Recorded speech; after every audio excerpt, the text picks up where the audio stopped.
नमस्कार मित्रों, समाख्या यस के इसी चैनल पर आपका पुनः स्वागत है। आज है 15 सितंबर और 15 सितंबर के दैनिक जागरण के विश्लेषण लेकर के आपके सामने उपस्थित हूँ। मार्गदर्शक जीवन के प्रकाश स्तंभ होते हैं। हमारे जीवन में जितने भी हमको राह दिखाते हैं, मार्गदर्शक हमारे होते हैं, वो असलियत में प्रकाश स्तंभ होते हैं। वो हमको आगे का रास्ता बताते हैं, आपको ऐसे चलना है, और अगर हम उस रास्ते पर चलते हैं तो सफलता प्राप्त होती है। इसीलिए उनको प्रकाश स्तंभ कहा जाता है। आगे बढ़ने से पहले आग्रह है, चैनल को सब्सक्राइब कर लें, वीडियो को लाइक करें, कमेंट के माध्यम से बताएं ये श्रृंखला आपको कैसी लग रही है। साथ ही साथ शेयर करके दूसरों को भी लाभ पहुंचाएं। आज की जो खबरें हैं, जो बताने वाली हैं, ये लिखी हुई हैं। सुप्रीम कोर्ट ने कहा है कि अगर आप अपनी संपत्ति और अपने आश्रितों की संपत्ति की झूठी जानकारी देते हैं तो ये भ्रष्ट आचरण के अंतर्गत आएगा। वहीं आर्थिक आधार पर जो कोटा दिया आरक्षण है वो गैरकानूनी नहीं है। भारत चीन सीमा पर समस्याएं कम हुई हैं, एस जयशंकर ने कहा है। हिजाब के पक्ष में नई नई दलीलें रोज़ दी जा रही हैं, इससे कोर्ट नाराज है। 5 राज्यों के 1.5 दर्जन जनजातियों को एसटी में शामिल करने का निर्णय लिया गया है। समरकंद में मोदी और पुतिन, यानी ताशकंद में मोदी और पुतिन मिलेंगे। दुनिया की उस पर नज़र है, क्या बातचीत होने वाली है। अक्टूबर के बाद फिर से रफ्तार पकड़ेगा निर्यात। साथ ही साथ में दक्षिण दक्षिण सहयोग, साउथ साउथ कोऑपरेशन बढ़ाने को भारत सर्वश्रेष्ठ प्रयास जारी रखेगा। वहीं स्वच्छ ऊर्जा की ओर तेज़ी से अगर बढ़ते हैं तो खर्च कम होगा। इन खबरों को हम आज जानेंगे विस्तार से। बढ़ते हैं आगे। स्वयं या आश्रितों की संपत्ति की झूठी घोषणा प्रत्याशी का भ्रष्ट आचरण है। सुप्रीम कोर्ट ने जो मैसूर की अदालत का जो फैसला था, हाई कोर्ट का जो फैसला था, कर्नाटक हाई कोर्ट का, उस फैसले को बनाए रखा है। मामला था 2018 का। मैसूर नगर पालिका के चुनाव हुए थे। उसमें एस रुक्मणी बाढ़ 36 से पार्षद बनी थी। उन्होंने अपनी पति की संपत्ति को छुपाया था। अपने हलफनामे में अपने जानकारी उनकी नहीं दी थी, अचल संपत्ति के बारे में झूठी घोषणा की थी। उसको लेकर के उनके चुनाव को रद्द करने की मांग की गई थी विपक्षी उम्मीदवार द्वारा। उसको स्वीकार कर लिया गया था और सिविल जिला कोर्ट ने उनकी इस दलील को स्वीकार कर लिया कि हाँ, ये भ्रष्टाचारण है। साथ साथ में हाई कोर्ट में भी पिटीशन गई, हाई कोर्ट ने भी मान लिया ये भ्रष्टाचारण है। सुप्रीम कोर्ट ने भी इस मामले को एज इट इज़ मान लिया और कहा कि ये जो आचरण है, अपने और अपने आश्रितों की संपत्ति की सही घोषणा ये कैंडिडेट को करनी होती है। अगर ऐसा नहीं करते हैं कैंडिडेट तो फिर वो भ्रष्ट आचरण की श्रेणी में आएगा और आपकी सदस्यता रद्द की जाती है। एसोसिएशन फॉर डेमोक्रेटिक रिफॉर्म्स व लोक प्रहरी के फैसलों के सुप्रीम कोर्ट द्वारा जो व्यवस्था दी गई थी, उसके तहत झूठा हलफनामा देने का जो भ्रष्ट आचरण करार दिया जाना था, उसको ही स्वीकार किया है। उसमें कहा गया था कि स्वयं और जीवन साथी व आश्रितों की संपत्ति का ब्यौरा देना जरूरी है और उसी के फैसले के आधार पर चुनाव आयोग निर्देश जारी करते हैं, निर्देश जारी किए थे। तो ये पूरा मामला था और इसमें एक जो पॉइंट है वो ये है कि सुप्रीम कोर्ट जो है वो संविधान का संरक्षक है, स्वतंत्र पालिका संविधान की संरक्षक है और केंद्र और राज्यों के लिए संविधान जो है वो संविधान सुप्रीम कानून है, सर्वोच्च कानून होता है। क्योंकि दलील ये दी गई थी कि चुनाव आयोग को उम्मीदवार को स्वयं और जीवन साथी आश्रितों की संपत्ति खुलासा करने का, हलफनामा देने के जारी करने का अधिकार है या नहीं है। उन्होंने कहा कि ऐसा राज्य के कानून में ऐसा नहीं कहा गया है। तो ये मामला आया कि राज्य के कानून में भले ही नहीं कहा गया हो, लेकिन एकीकरण व्यवस्था, राष्ट्र महत्व के मामले हैं, उन पर जो शक्तियों के बंटवारे को बिना छेड़े एक समान नीति राज्यों के हित में हो, ऐसा केंद्र और राज्य अपने दायरे में कानून बना सकते हैं। ये संघवाद के अंतर्गत आता है और ये राष्ट्रीय महत्व का विषय है। इसको हम गलत परिपाटी के तहत नहीं जोड़ सकते हैं।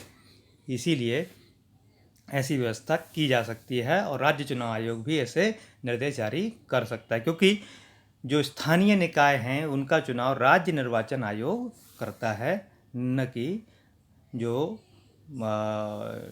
भारत का निर्वाचन आयोग है वो। ठीक है, आगे बढ़ते हैं।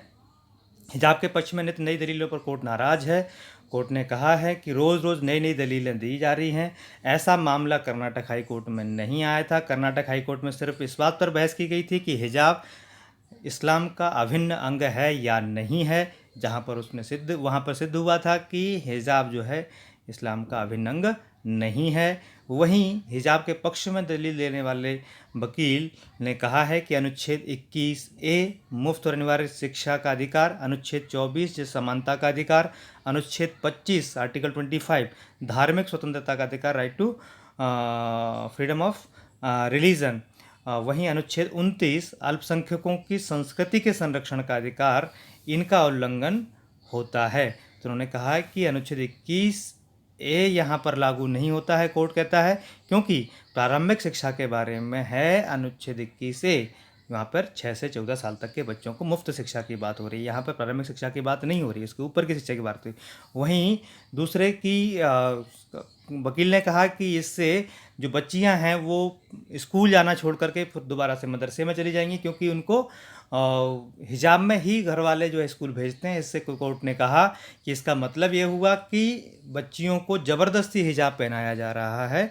तो इससे जो है वकील वो डिफेंसिव हुए, उन्होंने कहा नहीं ऐसा नहीं है, मेरा कहने का मतलब है कि वो लड़कियों के माता पिता का माइंडसेट ऐसा है।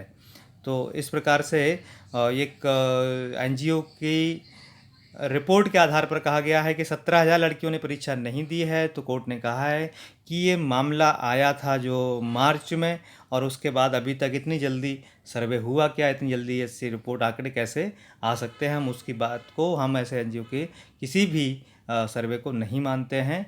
तो इस पर आगे सुनवाई होगी, और कहा है आज भी सुनवाई होगी, यानी गुरुवार को भी सुनवाई होगी, और तब तक जितने भी पक्ष हैं उन सबको अपनी बात पूरी कहने का अधिकार है, और वो कल पूरी बात कह दें। तो आगे जैसे ही बात आएगी हम आपको आगे विषय रखेंगे।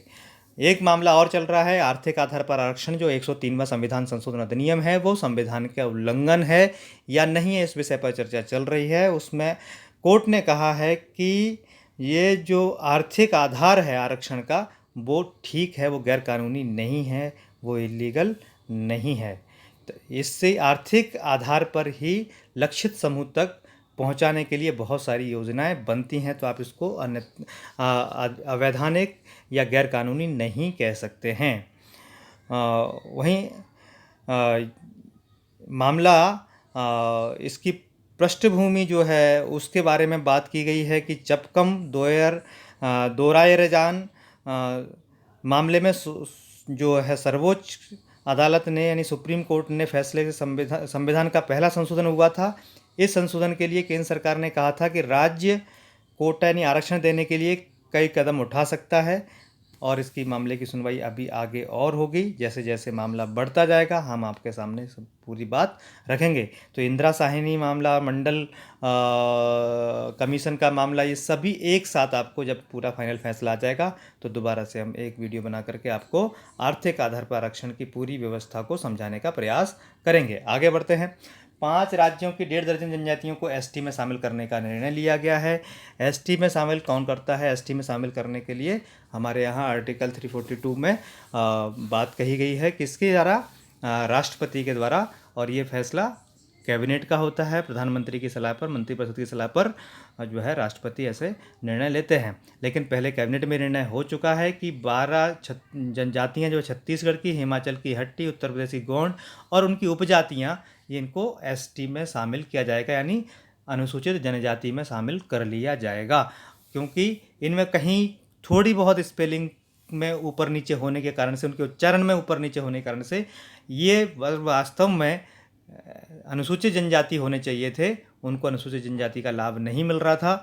इसीलिए इन वर्गों को इन जातियों को अनुसूचित जनजाति में रखने के लिए निर्णय लिया गया है, जिसमें जैसे पहले कहा कि ये जो इनको जो लाभ होना चाहिए थे, विकास की दौड़ में शामिल होना चाहिए था, वैसा इनके साथ में नहीं हुआ है। और ऐसी जनजातियाँ जैसे भारिया भूमिया, कोई पर्याय में भूइयाँ, भूइया, भूआ, भारिया, इनको शामिल किया गया है। वहीं पांडो जनजाति है, पांडो के साथ में पंडो और पंडो, पंडो अलग अलग इनके स्पेलिंग्स लिखते हैं, उनको रखा गया है। धनवार के पर्याय के रूप में धनुहार, धनुवा, गदवा, गोंड के साथ गोंड, कौंद के साथ कौंद, कोडाकू और कोडाकू जनजाति है उसके साथ कोडाकू भी रखा गया है। नगेसिया के साथ नगासिया, इनको जनजातियों को अनुसूचित जनजाति घोषित किया गया है। वहीं कुछ उपजातियां हैं, 5 उपजातियां जो है धुरिया, नायक, ओझा, पठारी, राजगोंड, ये जो है गोंड की जो है उपजातियां हैं उनको भी रखा गया है। वहीं कर्नाटक की काडू कुरुबा जाति के साथ बेट्टा कुरुबा को भी रखा गया है। तमिलनाडु की नारी कोरवन के पर्याय के रूप में कुरुविक्करन को भी अनुसूचित जनजाति में शामिल किया गया है। तो ये बहुत ज़रूरी था। ऐसे बहुत सारे समुदाय हैं जो वास्तव में अनुसूचित जनजाति उनकी श्रेणी माननी चाहिए और वो आज भी ओबीसी और एससी में शामिल हैं। इनको एसटी में शामिल करना चाहिए ताकि उनको भी सामाजिक न्याय का लाभ मिल सके। भारत चीन सीमा पर कम हुई समस्या जयशंकर, जैसा हम जानते हैं कि गोगरा हॉट स्प्रिंग, जिसको PP-15 यानी पेट्रोलिंग पॉइंट 15 कहते हैं, वहाँ से दोनों देशों की सेनाएं जो है वो वापस हो गई है। इससे भारत चीन सीमा पर जो समस्या थी वो कम हुई है, ऐसा हमारे विदेश मंत्री अजय शंकर ने कहा।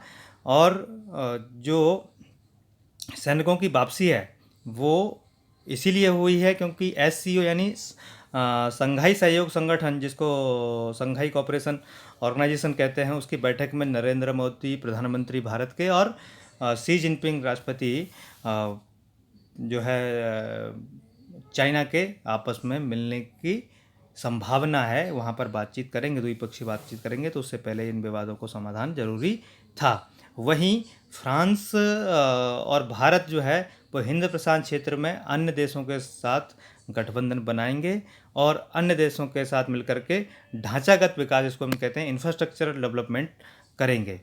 वहीं फ्रांस की विदेश मंत्री कैथरीन कोलोना वो प्रधानमंत्री नरेंद्र मोदी से मिली और इमैनुअल मैक्रो जो फ्रांस के राष्ट्रपति, उनका संदेश उन तक पहुंचाया।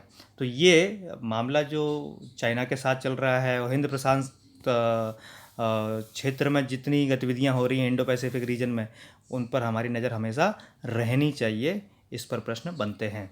वहीं समरकंद में मिलेंगे मोदी पुतिन, दुनिया की रहेगी नज़रें। इनका मिलना जो है वो मुख्य रूप से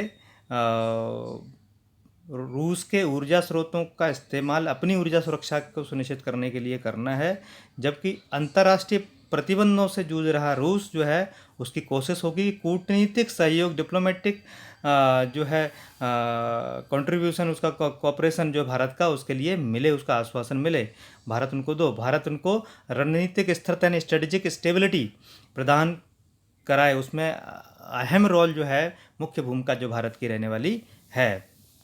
वहीं पर ईरान भी संघाई सहयोग संगठन यानी SCO का, संघाई कोऑपरेशन ऑर्गेनाइजेशन का स्थायी सदस्य बनने वाला है इस बार। तो ईरान जो है वो भी रूस और भारत को जोड़ने में अहम भूमिका निभा सकता है। और ईरान के राष्ट्रपति जो है इब्राहिम रईसी के साथ भी द्विपक्षीय बैठक जो है भारत के प्रधानमंत्री की होनी है। और ईरान के उत्पादों का भारत 5वां सबसे बड़ा आयातक देश है। भारत ईरान से बहुत सारी चीज़ें खरीदता है। ये तब है जब हम वहाँ से तेल नहीं खरीद रहे हैं बहुत ज़्यादा। और भारत ईरान को चौथे सबसे ज़्यादा जो है निर्यात करता है, चौथे नंबर पर आता है ईरान भारत के निर्यातक देशों में। तो भारत ईरान को भी बड़ी मात्रा में निर्यात करता है। ईरान SCO का पूर्ण सदस्य बन रहा है और भारत के साथ उसका सहयोग बढ़ने की संभावनाएं हैं। तो ये सब विषय हैं। यूक्रेन रूस युद्ध जब चल रहा है उस स्थिति में, बदलते वैश्विक परिदृश्य में, ये जो देश हैं वो भारत के साथ मिलकर के एक नई विश्व व्यवस्था की ओर अग्रसर हो रहे हैं। आगे बढ़ते हैं। दक्षिण दक्षिण सहयोग बढ़ाने को भारत सर्वश्रेष्ठ प्रयास जारी रखेगा। दक्षिण दक्षिण सहयोग क्यों? क्योंकि जब बहुत सारे औपनिवेशिक देश आज़ाद हुए, स्वतंत्र हुए, स्वतंत्रता के बाद उत्तर दक्षिण सहयोग की बात हुई। उत्तर ऐसे देशों को कहा गया जो विकसित देश थे, जो, और दक्षिण ऐसे दक्षिणी देश ऐसे देशों को कहा गया जिनको विकासशील या अल्प विकसित देश थे, जिनको सहयोग की आवश्यकता थी। तो उत्तर के देशों को सहयोग करना था, यानी विकसित देशों को सहयोग करना था, लेकिन लक्षित परिणाम, अपेक्षित परिणाम नहीं मिले हैं। क्यों नहीं मिले हैं? क्योंकि वहाँ से कर्ज ही मिला है और जो सहयोग जिस प्रकार का चाहिए था वैसा विकसित देशों के द्वारा नहीं मिला। इसीलिए दक्षिण दक्षिण यानी विकासशील देश और अल्प विकसित देश मिलकर के आपस में आगे बढ़ने का निर्णय लिया गया। इसको दक्षिण दक्षिण सहयोग कहते हैं। और संयुक्त राष्ट्र में भारत की जो स्थायी प्रतिनिधि हैं रुचिरा कंबोज, उन्होंने विषय रखा, और ये विषय ग्लोबल साउथ साउथ एक्सपो में UN political and peace building and UN development programme के द्वारा जो आयोजित कार्यक्रम था, south south and triangular cooperation for peace and development, ये कार्यक्रम का नाम था। यहाँ पर बात रख रहे थे। उन्होंने कहा कि राजनीतिक, आर्थिक, सामाजिक, सांस्कृतिक, पर्यावरणीय, तकनीकी क्षेत्र में दक्षिण दक्षिण सहयोग जो है आपसी भागीदारी का व्यापक ढांचा है। तो हमेशा अपने शब्दों को गौर करना है, या जो भी डिप्लोमेट्स बोलते हैं उनको आपने अपने उत्तरों में लिखना होता है। राजनीतिक, आर्थिक, सामाजिक, सांस्कृतिक, पर्यावरणीय, तकनीकी क्षेत्र, ये क्षेत्रों में दक्षिण दक्षिण सहयोग जो है आपसी भागीदारी का व्यापक ढांचा है, ये मजबूत हो रहा है। दक्षिण दक्षिण के बीच व्यापार, प्रत्यक्ष विदेशी निवेश बढ़ा है और तकनीकी का हस्तांतरण भी हुआ है। और इसको हमने देख सकते हैं कि जब दुनिया ने इन विकासशील अल्प विकसित देशों को छोड़ दिया था कोरोना पीरियड में, उस समय भारत ने एक लाइन दी थी, वो थी वन अर्थ वन हेल्थ, एक पृथ्वी एक स्वास्थ्य। तो उसके तहत हमने बहुत सारे अल्प विकसित और विकासशील देशों को वैक्सीन जो है, कोरोना की वैक्सीन जो है वो दी थी। 24 करोड़ से ज़्यादा डोज जो है भारत ने बाहर भेजे थे। तो दक्षिण दक्षिण सहयोग क्या है? विकासशील देशों को दक्षिण दक्षिण संवाद की प्रक्रिया द्वारा आत्मनिर्भर बनाने तथा उनकी विकसित देशों पर निर्भरता कम करने की प्रक्रिया है। और दक्षिण दक्षिण सहयोग के परिणाम स्वरूप विकासशील देशों के एक नए युग का सूत्रपात हुआ। इसके अंतर्गत तकनीकी आदान प्रदान की प्रक्रिया तेज हुई है। अब इसको बढ़ावा देने वाले प्रमुख मंच कौन है? अंकटाड है, UN conference on trade and development. इन जो समूह के नाम हम ले रहे हैं, जिन संगठनों के नाम ले रहे हैं, इनके बारे में आपको सर्च करना है और जानना है, इनके बारे में लिखना है। G77 ऐसे देश जो साम्राज्यवादी शोषण का शिकार रह चुके हैं, उनका समूह है। ऐसे देशों का समूह। नाम यानी नॉन अलाइन मूवमेंट, गुटनिरपेक्ष आंदोलन में शामिल देश जो हैं। G15 विकासशील देशों का समूह है, जिनका उद्देश्य है दक्षिण दक्षिण सहयोग की कार्रवाई में गति लाना। वहीं दक्षिण आयोग बना है, साउथ कमीशन। इसको जो गुटनिरपेक्ष आंदोलन है, निर्गुट सम्मेलन है 1986 में, उसके द्वारा विकासशील देशों के आपसी सहयोग में वृद्धि करने के लिए बनाया गया है। आसियान है, दक्षिण पूर्वी एशियाई राष्ट्र संघ, इसको association for South East Asian nation. SAARC जो दक्षिण एशियाई क्षेत्रीय सहयोग संगठन। हिमत 6 हिंद महासागर तटीय क्षेत्रीय सहयोग संगठन, इसको IORARC बोलते हैं। D8 ये 8 मुस्लिम विकासशील देशों के आपसी सहयोग के आधार पर अपनी अर्थव्यवस्था को सुदृढ़ बनाने के लिए कार्य करता है, ऐसा समूह है। तो इनके माध्यम से दक्षिण दक्षिण संवाद का विकास हुआ और विकासशील देशों के आपसी सहयोग में वृद्धि हो रही है। इन संगठनों के बारे में हमको जानने की आवश्यकता है। आगे बढ़ते हैं।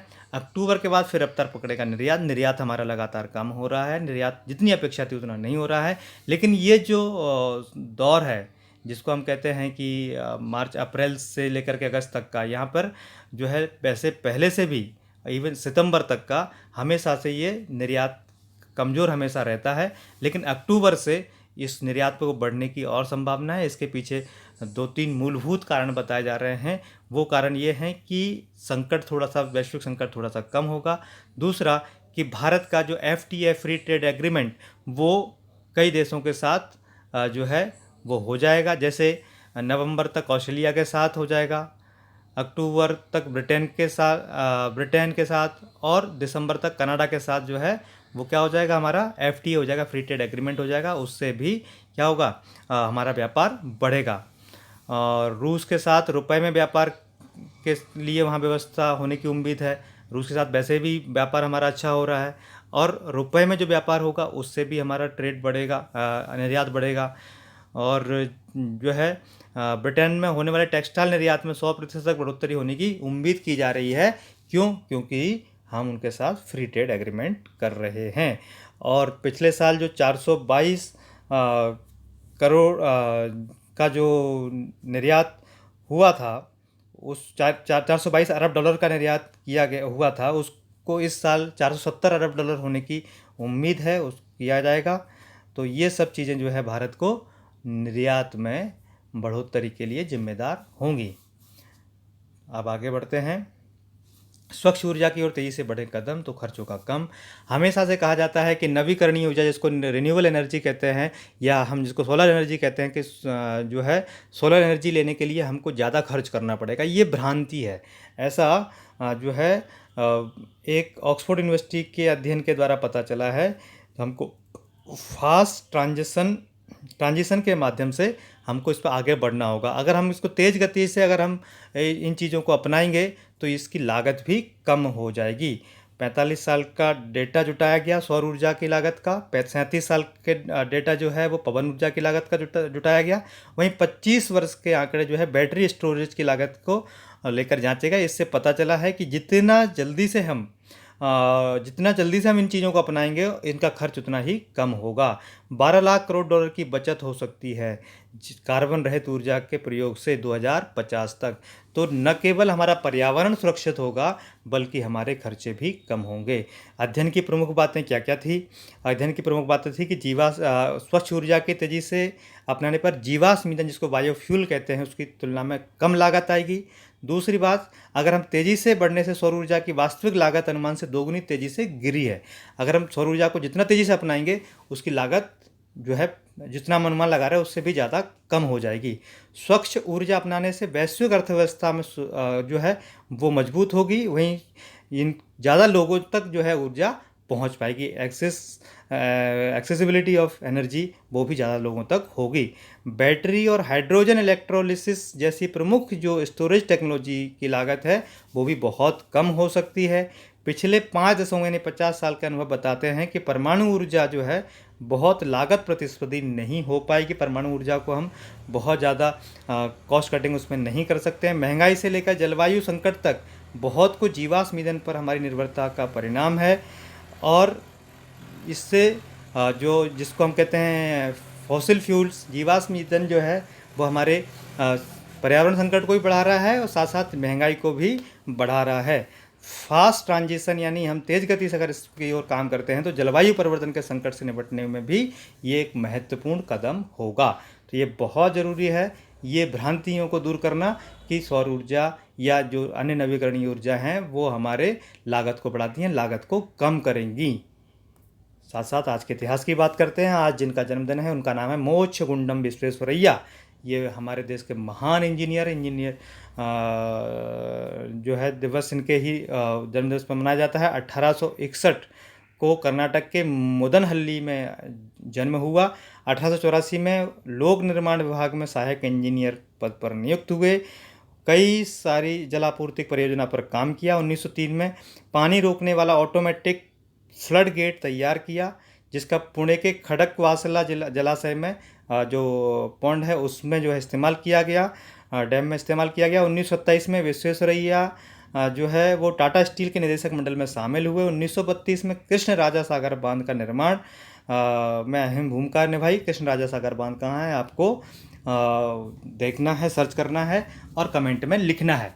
वहीं 1959 15 सितंबर को लोक सेवा प्रसारक दूरदर्शन नई दिल्ली ने लॉन्च किया और ये अस्थाई स्टूडियो, टेम्परेरी एक स्टूडियो बनाया। छोटा ट्रांसमीटर का प्रयोग करके इसका परीक्षण प्रारंभ हुआ था। 1965 में दूरदर्शन ने रेगुलर यानी नियमित दैनिक प्रसारण की शुरुआत की थी। डेली प्रोग्राम जो है वो शुरू हुए थे 1965 में। 15 नवंबर 1904 को अमेरिका में गुब्बारे का इस्तेमाल मौसम संबंधी जानकारी जुटाने के लिए किया गया था। गुब्बारे को सेंट लुइस से छोड़ा गया था।